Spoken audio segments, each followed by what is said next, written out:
Harsha Upadhyay joins us. Let's connect with him. Harsha, good morning. Thank you for joining us. Let's start with the view on the market. Everybody is of the view that you need to be cautious. FIs are selling, global geopolitical concerns are there, but none of the major indices are a distance away from the recent highs. The small cap index is off by is 1% away from its all-time high. The mid cap index is 2, and Nifty is off by about 1%. So if there is nervousness in the market and if there are concerns around valuations, then why are markets ignoring it? Why is price action so strong? Good morning, Nikonj. Clearly, valuations continue to be at elevated levels. Your question is pertinent that why is market not showing that nervousness? But if you look at how markets reacted a couple of weeks back when disclosures were announced on the mutual fund categories like small cap, mid cap, even without any fundamental negative, we did see small cap and mid caps correcting in double digits, whereas Nifty was down only about 2% or 3% at that point of time. So that clearly shows that there is nervousness in the market. It's just that the liquidity has also been quite strong at this point of time. So to an extent, that's getting nullified at this point of time. However, given the current state of valuations, one needs to be cautious. That's what we believe. However, on the large cap side, the valuations are not so expensive. It's just about 5 or 6% higher than the historical averages. So if you want to construct a portfolio, having a little bit of tilt towards large caps is a better way to manage this. So what's your portfolio strategy right now? For us, we generally do not keep too much of cash in our portfolio. So most of our portfolios are fully invested. Cash is hardly about 1 to 2% just to manage liquidity. And if you look at our portfolios have been tilted towards domestic businesses. And even within domestic, we have been looking at more of cyclical themes rather than consumption-oriented themes as consumption trends continue to be weak. There is no pocket where there is too much value in the market at this point of time. However, it's to be evaluated on a relative basis. And on a relative basis, we do find more value in large caps as compared to mid and small. So wherever the mandate allows, we have tilted a little bit towards large caps in recent times. So within Harsha, the pool of cyclicals, what sectors find highest allocation? Aisha, clearly there are a couple of sectors which are likely to exhibit better earnings growth compared to the market average earnings growth even going forward. That's been the case for financial year 24, but we do see a couple of these sectors continuing that trend even into financial year 25, probably into financial year 26 as well. So auto components, cement, these are some of the names that we like. We also like industrials. There has been a very, very strong order inflows that have been seen across the sector. We do believe that at some point of time, the execution will also pick up and margin should remain quite strong given that the commodity cycle is still benign. We also look at pharma. Pharma should also show reasonably strong earnings growth, better than market average earnings growth. So these are some pockets where we think earnings growth will continue to remain quite strong. And hence, even though the valuations may be a little higher than comfortable levels in some cases, that may continue as long as earnings growth continues in this trajectory. Speaking of earnings growth, give us a sense, Harsha, as to where is it that you are expecting there to be, a positive surprise on the upside, and where is it that you believe that the disappointments will continue when it comes to earnings? This quarter is unlikely to be a very big quarter either in terms of positive surprises or negatives. In fact, this is one of the slowest earnings growth that you will see if you look at the last couple of quarters. So this quarter, we will see probably about 6 to 7% earnings growth on a year-on-year basis for Nifty basket.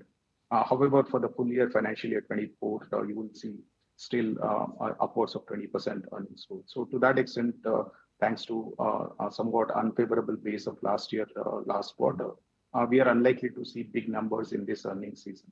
So to that extent, we may not see too many companies delivering very, very strong results, a very, very muted set of numbers.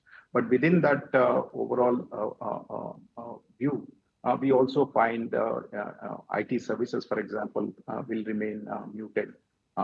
Even going forward, I think the volume momentum continues to be weak. The margins have not been great. There have been several verticals which are still showing a decline or very, very slow growth. So to that extent, this will continue to lag the overall market average earnings growth. Banking and financial services, though, could be more or less in line with market average earnings growth. However, there are near-term headwinds in terms of how credit growth is going to pick up, given that the deposit growth has been difficult for most banks. So to that extent, while on a valuation basis, maybe this sector looks better than some of the other sectors, but in the very near term, it's unlikely that it will outperform. So it's been a very, very lackluster kind of an earnings season when you compare it to previous few quarters, I would say. Why are banks not chipping in? If the economy is doing well, if credit growth is decent, inflation fears are behind us, banks are massively underperforming. Why is that?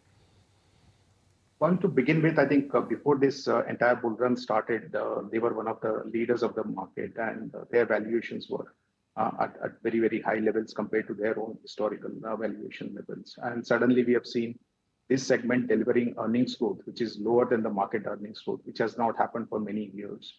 And at the same time, we have had many of the other cyclical themes, which were not showing any earnings growth, suddenly coming back and delivering better than market earnings growth. So suddenly, I think the incremental money has definitely moved towards some of these cyclical and manufacturing sectors, where there is reasonable degree of confidence on the earnings growth moving forward. However, as I said, while the near-term headwinds still continue for banking and financials, we do believe that if at all there is any segment where valuations are around the COVID levels or pre-COVID levels, then the large cap banking names are the only ones to really look at. So to that extent, in case there is volatility in the market, probably this sector will outperform. However, if market continues to move up, then probably it may not outperform. That's our view at this point of time. Okay.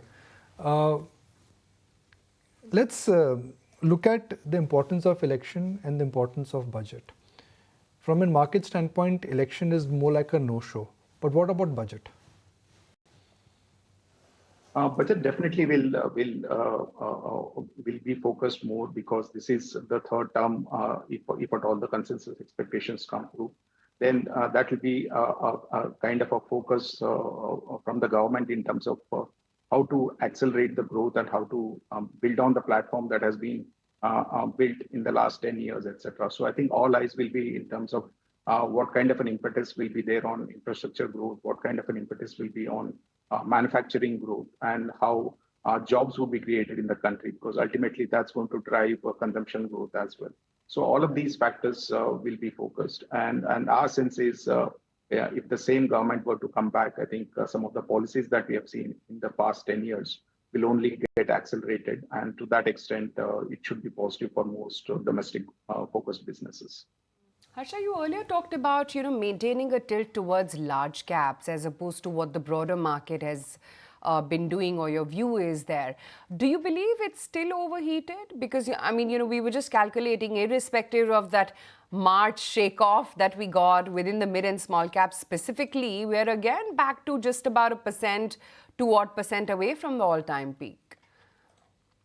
Definitely. The valuations have been more or less similar. If you just forget those couple of weeks of downside volatility that we saw, market is back to earlier levels. So to that extent, mid caps are still trading at a valuation which is almost like 20-25% premium to their historical averages.